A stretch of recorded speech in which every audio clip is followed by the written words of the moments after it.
Most of you watching my content do know that I do not just react to videos or contents. We are here for mature discussions. So I only react to content that are educating and beneficial to the audience. Majority of my viewers are above 30 years and up to 70 years of age. Brothers and sisters, there has been a lot of buzzwords issues going on currently worldwide, including wars in different countries, ceasefires, deportations, jabbing amongst nations, and currently one of these issues is the case of South Africa. If you are a Nigerian or a South African here in this channel, I want you to drop any Nigerian South African banter, Nigerian South African hate aside. Let us talk as Africans. What is currently happening in South Africa concerning the land expropriation bill is a lesson as Africans. Hello, welcome to my channel. This is Qinspride. If you're watching my channel as a new viewer, do me a favor. Hit the like button, subscribe and turn the notification bell on to get notified when I post new content.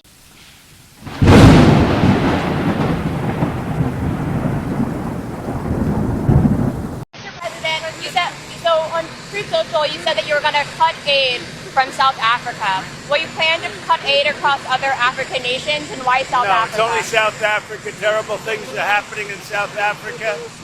The leadership is doing some terrible things, horrible things. So we are witnessing the rise of nationalism, protectionism, the pursuit of narrow interests, and the decline of common cause. This is the world that we, as South Africa, a developing economy, must now navigate. But we are not daunted to navigate our path through this world that constantly changes. We will not be deterred.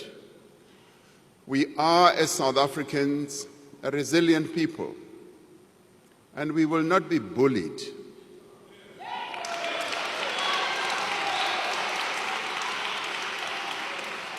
We will stand together as a united nation, and we will speak with one voice in defense of our national interests.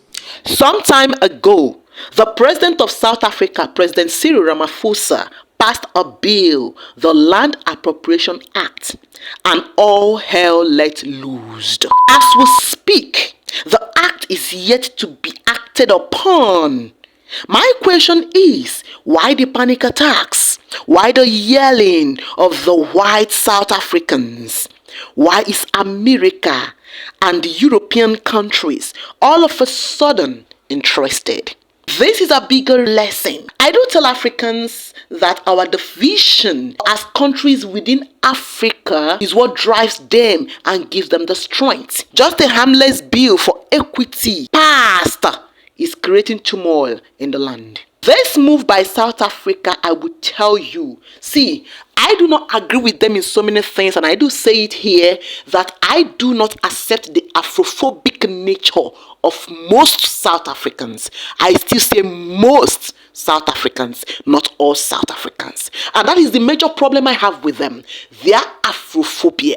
Because their Afrophobia led them to doing so many things that hurt fellow Africans. But that aside, in as much as I do not agree with them on so many things, you see, this move by South African president is one of the best moves. If you asked me, that is strictly my opinion. I do tell South Africans that their fellow blacks in South Africa or in Africa generally are not their enemy. It's just like a child fighting her cousins just because her stepmother's children or her step siblings displaced her. South Africans fighting other Africans will not help because they are not your enemies. The oppressors are. Tanvir, why is this Land Expropriation Act so controversial? It's important to remember the background of the act, right? It's obviously been into place as a bill for the past 5 years now, but also trying to remember the fact that it's been into place in a different form of a bill from 2008. So it's been really contentious. But there's one main section that seems to be putting a lot of people in a sort of discomfort, and that's the section that relates to the compensation, right? And that section talks about the nil compensation, the fact that you can expropriate with nil compensation. And that seems to be putting a lot of people with discomfort because it talks about just an equitable compensation, and it offers no compensation under certain circumstances. It's important to not listen to propaganda and to list those circumstances. One of those examples would be if the land is abandoned. In these circumstances, we would be looking at where people haven't paid rates, municipal rates, for years on end, or if it can be proven that the land has been abandoned, or if the land is posing some sort of risk, right? So we're not looking at farmland in those cases, even though Donald Trump seems to be constantly talking about white landowners in terms of farmland. That's not what we're looking at here. But yet, because there has been so much propaganda around these farm owners, this seems to be the main issue with the act at the moment, being the compensation in this case. So let's get something straight, Tanvir. Is South Africa confiscating land, to quote President Trump, from certain classes which are treated very badly, he said? There are two main parts of the statement, right? Is South Africa confiscating land? Absolutely not, right? Expropriation of land is not new. Neither in South Africa nor around the world. Expropriation of land exists in America as well, and it happens very routinely. Secondly, in South Africa, under the new act, land has not been expropriated yet. And thirdly, when we read the act, which I need to stress that many people have not done in South Africa, and I would be surprised if President Donald Trump himself has actually read the act, because the act does not refer to race, right? It does not refer to specific race of landowners. It talks about the kind of property. There seems to be a sort of inference from people around the world talking about this act, people in South Africa talking about this act, that it's referring to certain kinds of landowners. It doesn't refer to race. So no, South Africa is not confiscating land. There is a procedure that needs to take place. The procedure almost has 18 sorts of steps. The court has to step in, right? The court has to measure the compensation that goes in. There are so many steps that goes in, and it has to comply with the Constitution. There is absolutely no arbitrary confiscation of land that is going on. And expropriation is very routine in every democratic state around the world. It's very normal. And I think all South Africans, we can't decide, do we laugh about it or do we cry about it? If it wasn't for the horrific humanitarian effects that it's having, it's actually laughable. Because if anything, the South African government has been bending backwards to make sure that there is no discrimination based on race since 1994. And today, if you look at this country, still disproportionately whites, and also that includes Afrikaans-speaking whites, have still benefit from the remnants or the intergenerational benefits that they can reap from apartheid days. They are still proportionally far more affluent than the majority of Black South Africans.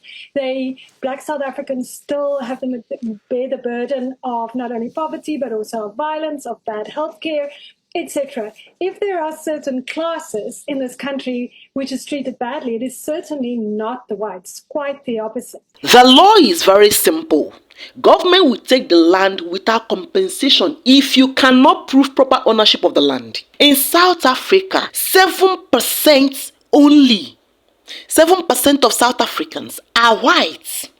And these 7% are in control of 70% of the lands in South Africa. Haba! Now, out of this 7%, about 1% only are the owners of more than 50% of this land. Can you imagine? The remaining 30% are shared by government, the Black South Africans, and the mixed. Of course, many of you here, you surf the internet. Just go on Google and type how many percent are the lands allocated or owned by Black South Africans. You will be shocked. There is something I'm going to tell us, okay? And I'm going to play a video for you so that you will understand what I'm talking about. I get so mad talking about this that sometimes I just want to cry, because I don't understand how people don't understand this, especially when every single white South African knows a black South African who has suffered directly because of this. I could tell you the stories about Walile, Bonnie, and Msizi. The list goes on, but I'm going to tell you the story about Thokoza. But before I dive into that story, let me tell you what this act replaced. In 1975, the apartheid regime put an expropriation act in place, which meant black South Africans could be stripped away from their land without compensation. That law was still in place all the way up to 2024, after 30 years after apartheid ended, which means to this day the government owns land that does not rightfully belong to them. Thokoza moved to Mulweni. Mulweni is an area that is divided in two. One half belongs to the chief, while the other half belongs to the government, because under the apartheid regime, the government stripped the chief away from his land. Now, Thokoza wanted to build a house in the chief's land, but the area was way too full. I've been there, I've seen it. It's not possible to build another house in the chief's land. So the chief has been trying for decades to claim his piece of land back from the government. But because of the apartheid regime, which still oppresses the people to this day, he hasn't been able to claim that land back. Thokoza and many other families in the area had to build homes on the municipal land, which meant they were illegal. So what would happen is the municipality would come, mark the homes with an X, and then demolish the houses. Now that Cyril Ramaphosa has signed an act that legally gives South Africans the right to own land, if they can prove that they owned it with documents or whatever they have, they can claim their land back. Like, this is huge. Thokoza is now able to live in peace because that land has been claimed back by native people. Like, why aren't we all celebrating this? You heard it yourself, right? You heard it from people whose fathers and ancestors actually did this. And I love the fact that some people are truthful to themselves. So this is simply a reversal of the law. This law did not just start in 1975. It started in 1913, 112 years ago. It was 112 years ago that the law was passed and they acted upon it. Check your screen and read this thoroughly. For 112 years. They did the first one in 1913. And they reactivated it so that they would take over the remaining one, because before then it was 7%. Later on it was increased to 13%. However, in 1975, another law came up to strengthen the previous law. And from that 1975 through now is 50 years and 30 years post-apartheid.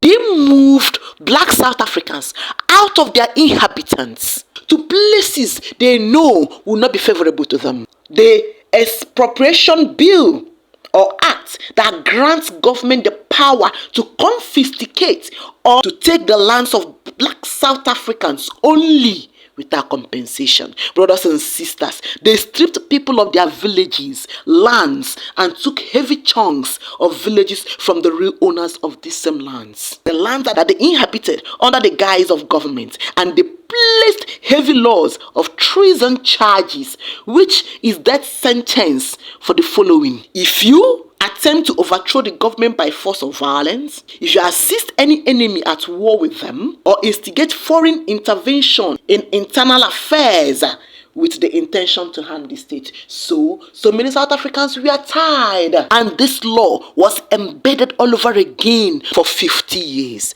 Anyway, 50 years is up. This is absolute wickedness. Many indigenes of the lands were stripped of their source of livelihood. Mandela spoke out and he faced the wrath of the leaders in South Africa, backed up by the counterparts in Europe. Most of you heard about Margaret Thatcher, because then it was also a household name, because that was the name on the lips of so many Nigerians, because of the role that woman played in apartheid in South Africa. What a wicked world. Even after apartheid ended, it was still difficult to change the law. The worst is their constant segregation and racism in Africa. The same people who have the audacity to tell us that we are poor countries, they are taking trillions out of Africa every year. And what is the African doing? like an obedient, programmed black man. We just give in. We know the facts, but we just do nothing about it. Hey, lovely people, and particularly a quick word to my American friends who might be tempted to believe what Donald Trump is saying about South Africa, my home country, where I happen to be right now. Him and Elon Musk are racist twats who have no fucking idea what they're talking about. Because what they're doing is taking the word of a fringe racist group called AfriForum and other disaffected whites, disgruntled by the end of apartheid, feeling hard done by, and much like the Israelis, victimizing themselves when they are not victims at all. Bitching about how, land redistribution is racist against whites. These are such ignorant provocateurs, and it's going to backfire on them.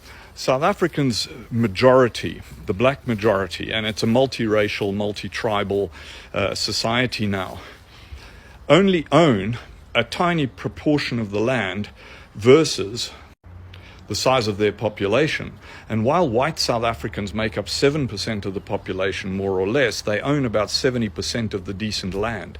And so the redistribution of land is to address past inequities, and the vast majority of South Africans agree and understand why that's happening and that it's a good thing. It's also under a very strict mechanism. Now, not everyone agrees, of course, with the mechanism, but the principle is what racists like Musk and Trump are railing against here on behalf of a bunch of assholes who equate equality with oppression, because for so many years, decades and decades of the apartheid era, they were the oppressor. And as we know, whenever the oppressor looks at something like equality, it suddenly becomes oppression of him. So Elon Musk, these idiots from AfriForum, you probably know nothing about them, but this is a bunch of, the equivalent of your kind of Proud Boys hanging on to some past that never actually existed, and a past in which the vast majority of people in this country were oppressed, suppressed, and treated much like, fortunately not quite as badly as the Israelis treat the Palestinians. So this whole railing against South Africa, I'm going to add one more point. South Africans, on the whole, all of us, white, black, Indian, colored, which is not a term, is a specific term for those of you who might get offended by that, a specific racial group. We are very, very resilient people. As a country, we have gone through a great deal, both in terms of the early part and then the transition from the apartheid era to genuine multicultural democracy. And whatever Trump throws at us, we can handle. We can handle it because we've been through far, far worse in our history. And my hope is that South Africans all turn around with one voice and tell Trump to fuck off with his sanctions and his fucking withdrawal of aid and his tariffs and all of this stuff. That's pretty it. I talked about this earlier. My issue is, what is Trump's business in this? America is currently burning both physically and emotionally. You declared war on immigrants, irrespective of their color, as he stated that every undocumented, with emphasis on undocumented, should leave America. Yet, you want your people in a land outside the American continent as low as 7%. In fact, 1% within the 7% to own more than half of the land in an entire country illegally, lands that were forcefully taken. How do we combat poverty? If you as a leader, you want to make America great again, no poverty in America, equality in America, job opportunities and creation in America, how then are you interfering in the ways that another president is trying to create equality in his country, to distribute lands appropriately to the right owners and to ensure the distribution of wealth? Why are the European leaders and American president all of a sudden interested? Why are they talking about cutting off aid to South Africa for issues within South Africa? If these were to be against black South Africans, will they be cutting off aid? Will they be reacting? Do you love the segregation? To all my white brothers from Germany and from South Africa, if you are not careful the way you handle land, you are going to leave your children with a snake in the back. Because these young people you see here, one day when they wake up and they ask each other, where is our land? After being to Australia and they're told you're an illegal immigrant. They go to America and they're told you're an alien. They go to Britain and they're told you're a foreigner. And they come back home here and they are landless. Your own children, you will turn in your grave. It's our children who start victimizing your children. If you are smart enough to hear a fool, start making arrangements to relinquish some of the land into the black hands, to diffuse the anger of the people. Use democracy to bribe them and be nice to them when they can still listen. Of course, that is just the truth. When you enter people's land and you take all and make it your own, definitely one day they will wake up. America was originally an Indian. Indians, the Red Indies, were in America before Europeans came. The current president of America is an immigrant. There are whites in South Africa who knew the truth and are willing to stand by it. In order for you to move on, that is if you really want to move on. Listen, you cannot bury the past. Especially if the past is hurting the present. You will need to dig up the past. Let it be trashed. Then people will move on. Let there be redistribution of wealth. Let there be equality. Simple. They said about 70,000 white South Africans are seeking asylum in US. What exactly is going on? No one chased you out of your land. No one chased you out of your home. No one deported you or arrested you. If you are just looking for a way to go to US, just say it. Or if these people are already in US and fears deportation, hence using this opportunity to seek for asylum, just say it. Because I don't understand why you suddenly want to run out of South Africa just because a supposed harmless bill was passed for your country to have equality. Except there is something terrific you are hiding. It's a hot day in South Africa, and Donald Trump has just come on air to say that he has seen the terrible things going on in South Africa. I live here, and I haven't really seen the terrible things he speaks about. I'm continually amazed at the disinformation that this man sends. I'm amazed that anyone would believe him. We in South Africa are laughing. We honestly are. But what worries me most is that you Americans seem to believe him. Even statements about your own country, you believe that he's doing the best thing. I feel very sad for you and very down. I hope you can get this man out one way or the other. Goodbye. Currently, this issue had degenerated to jabs between Elon Musk and Malema, calling each other out here and there. And Trump cutting off aid. How does that sound? Yes, South Africans can survive without aid. Let the needful be done for them. Let South Africans handle themselves. South Africans should stand up. This law is for both blacks and whites. It is not peculiar to any race. And to me, that is fair and just. It's a simple thing. Walking down the streets, feeling the breeze. In the sunshine state where dreams come with ease. Palm trees swaying with the ocean in view. This is the place where I always feel brand new. Sipping on a smoothie, chilling by the shore. Got my shades on, feeling like I can't be ignored. Sun-kissed skin, feeling so alive in the soft rap game. I strive to thrive. Waves crashing on the sand as I ride the vibe. Soft rap flowing, let the rhythm collide. I'm the king of this groove with the catchy hook. Got the ladies moving and the fellas shook.